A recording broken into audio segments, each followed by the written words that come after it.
Hey guys, Robert here, taking a break from the Perez tributes and getting back to the rest of the crowdfunding books. One in particular, Expendables Go To Hell, with Sylvester Stallone, Chuck Dixon, your boy Zach, Richard Meyer, Graham Nolan, Aaron Afleshe, Jason Johnson, Kelsey Shannon, and Butch Geist, and a bunch of other artists doing covers and everything. This is the initial cover by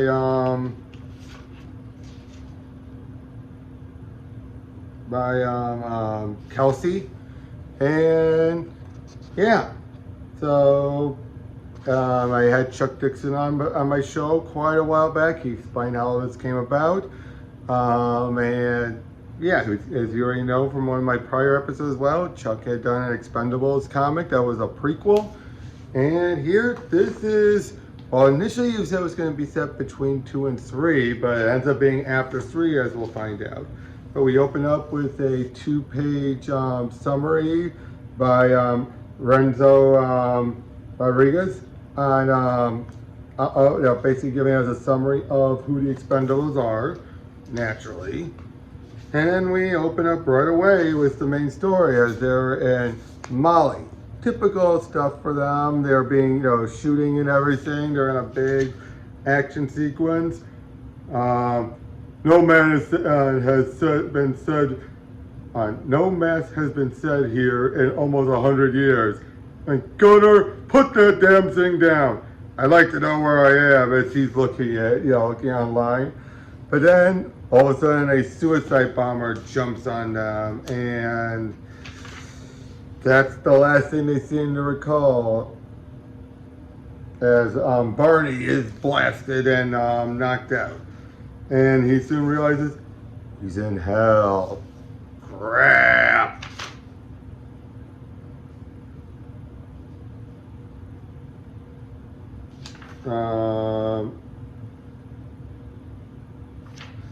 Eventually, he follows up on a guy named Audie Murphy. Actually, one moment, I'm going to look this up. Okay, apparently, Audie Murphy is considered one of the most decorative war heroes. Now, of course, Barney's asking, what the heck are you doing down here? And basically, it says, he just says, I'm still working out. I've done a few things I'm not proud of. Yeah, me too. Bullshit. You're an actual war hero. You saved hundreds of GIs. Took a lot of lives too. That's combat, not murder. And I traded on it. Made money off of the fame it bought me. That's why you're here? Shame? And yeah, basically eventually war's going on. I love that. Hey, and heads up, Barney. Boom lay boom. Playing off on the song. As then the rest of the guys show up. Oh, one other thing to mention out is how Yin Yang, that's the Jet Li character, they even make a joke, actually, because of how he comes in and out saying, Chinese, rage quits the team every year or so. Back for now, he's broke. I do actually like how they explain that, because he keeps on coming and going, so they acknowledge he rage quits a lot. Like I said, yeah, Lee, Gunner, and Yin Yang show up.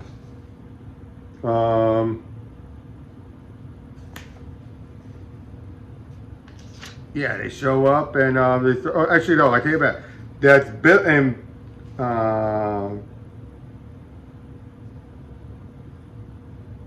that's Gunner, Yin Yang, and Billy. That's the guy that not Chris Helms, but his brother had played in the second one. He got killed off as well, and they feel like, of course, Barney's trying to say, hey, Billy, I'm sorry. Sorry. Everyone's sorry down here. Don't be sorry. Be useful. Yeah, they're gunning down everything. And yeah, basically they're meeting up. Of course, Gunner sings, so they're in Valhalla. Badass. And yeah, they're just trying to figure out, what are we doing out here? Are we supposed to just keep suffering or whatnot? Then Barney gets eaten by this giant worm. I can go into all the different details on everything, but But yeah, oh, I love this. We have a word for it hate him. We have a word for that around here. Karma Monday. Again, I love the humor here of all this. But and also the artwork. Graham Nolan really nailed it here. Oh, actually, no. This is a point then where we get into Jason Jensen as he's meeting up with Tool. That's the one that was played by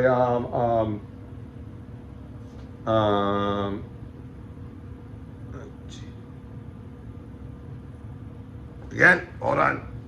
Rourke. How could I forget Mickey Rourke? But yeah, but wait. Tool's supposed to still be alive. Well, it plays up on the notion of when your soul dies, and your soul dies, eventually gets pulled out here.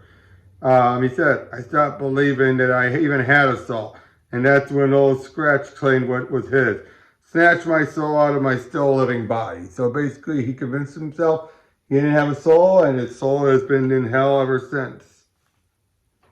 As he's been trying to rescue this one woman every day. Of course, it's his own personal hell, of course. It says it's the trap zone window, and he's trying to tell him that, saying like, she'll still be in here, but in some other circle of hell. And basically feel like I might just save my own soul. So he feels like I'm going to keep on going. But he gives what seems to be the spear of Longius to him. Of course, who knows if it's the real thing or not. Then things continue on as the rest of the gang are driving through, dealing with what seem to be a bunch of Valkyrie. But again, I'm pretty sure these are supposed to be, manipulating them. Again, as they're going through, they're dealing with all different types of people in hell. Who's in charge here? It is Arnold. We are prepared for a great assault. Schwarzenegger's here. They don't mean that, Arnold. Benedict Arnold. I love the reference to Schwarzenegger, given how, especially with Yin Yang, how he basically works for the guy Schwarzenegger plays. So yeah, we see Eustace S. Grant, Crazy Horse, Shaka Zulu, Marshall, Michael Ney, and Benedict Arnold all meeting up.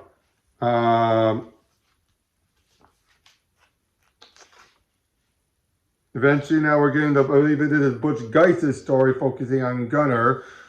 And because, yeah, each one gets a little side story. Yeah, Barbarian's Holiday, it's known as.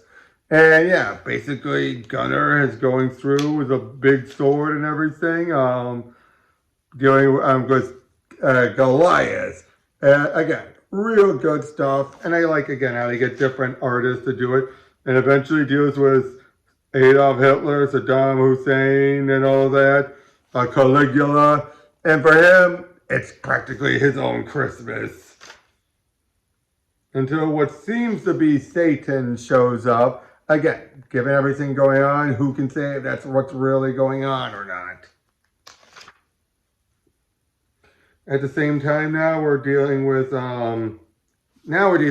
Jason Johnson handling Lee Christmas. Dealing with him as he's basically doing, because he's always had a thing with this girlfriend of his, and it's basically that's playing up on what his hell is. Again, real good artwork, just phenomenal artwork. No way, I take that back. This is Kelsey Shannon's artwork. My mistake, Kelsey. My mistake, I misread it. But of course, he realizes his team needs him, kills the image of his girlfriend, and heads out. And for the rest of the story, this is going to be Nolan the rest of the way. As, again, they're fighting their way through hell, basically, going through all these different battlefields and all that.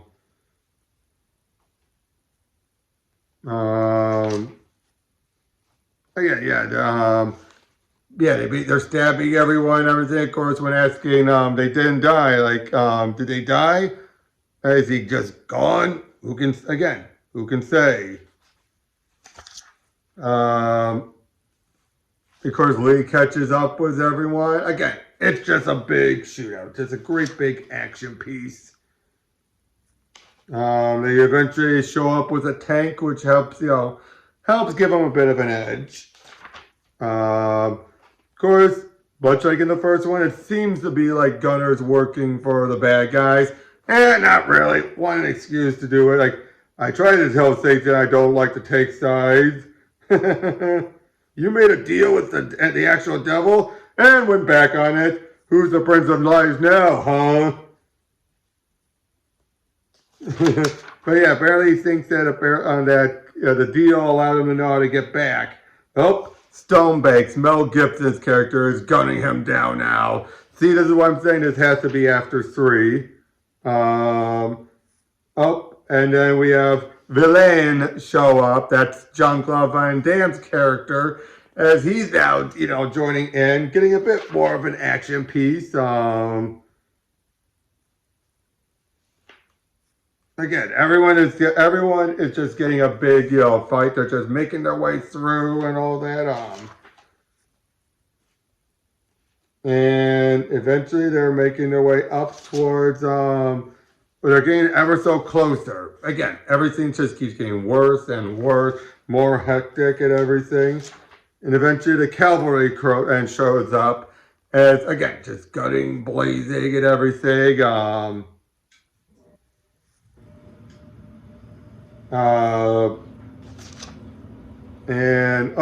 Stonebanks again. As again, he's just ready to gun them all down and all that. And unfortunately, though, Billy gets shot down, which means he's going to be going in for another loop around, unfortunately. Of course, the big question is this really his soul, or is this Barney just feeling all, just messed up about it? Either way, Barney gets up and stabs Stonebanks, bringing his chopper down.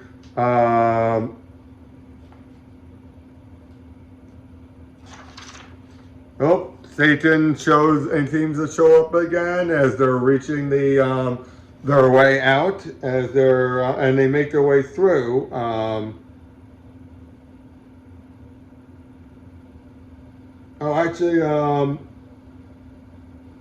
They actually do help Billy up as they make their way through, and then they end up waking up. Turns out they survived the blast, but they all might have shared the same dream. But basically the big thing is, like, were they actually in hell? Did they actually deal with all that stuff and everything? And even things like, you mean that shit actually happened? And all that, and then basically wraps up, and it's just a big question of, did they actually go to hell, or was this just them fighting for their lives? Again, who can say? But yeah, look at all this cool artwork here they have at the back. Oh, come on.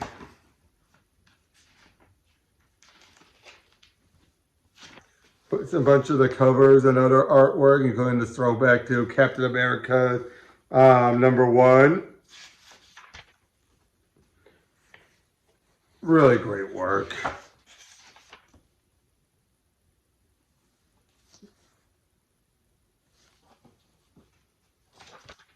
And all the different covers from the back. And yeah, that's the Expendables. Was it well worth the wait? I'd say so. I'd say the artwork was really good. I mean, it's Graham Nolan. He's an industry veteran and everything, with a bunch of other industry veterans. It was well handled, well written, very fun. The characters were all in character. Just a big blast of an adventure. Don't know what else you can do after this one, but I'd love to see these guys do another Expendables comic, so long as it comes out on time. And the fact that Stallone was involved makes it even more worth it. So yeah, that's the Expendables Go to Hell. Just a bunch of big fun, much like the movies it's based off of. Not much else. Next time I'm going to be doing some catching up with Mark Polton's work, and I'll see you then.